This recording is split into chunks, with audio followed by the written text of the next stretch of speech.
Barkanku da ziyarar wannan tasha tamu mai albarka.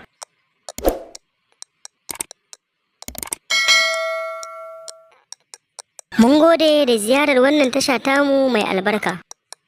MD, ka ji labarin Nana ta zo wannan kamfanin? Neman ta nake kuma gashi ta kawo kanta. Ok, da gaske ne ta tona maka asiri? Babu shakka ta gaya masa komai. PA, yanzu wani mukami kike so a wannan kamfanin? MD.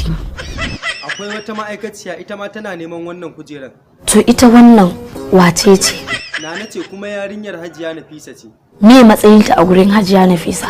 Wani ɓoyayyen sirri ne tsakaninsu da ita. To amma kuma me yasa na ganta tare da Umar Hashim? Tana yi mata wani aiki ne a ɓoye. Nafisa, saboda me zaki auri MD? Zan kawo ƙarshen Umar Hashim. Kin san amma fa MD ba son ke yake ba. Ni na sani. MD, yanzu wace ce kake so da gaske a zuciyarka? Sunanta Nana. MD, menene yasa yanzu na kana son Umar sosai a zuciyarka? Duk da cewa akwai adawa tsakaninmu da shi, amma ya rufa min asiri. Ok, to yanzu zaka iya kashe shi? Samun kamar sa akwai matukar wahala. Hajiya, yanzu kin ba mu dama mu kashe miki MD? Na ba ku dama. Ok, idan muka kashe shi zaki ba mu motarki? Zan ba ku.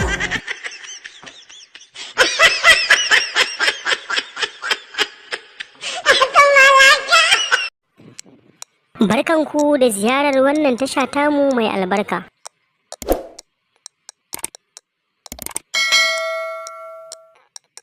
Mun gode da ziyarar wannan tasha tamu mai albarka.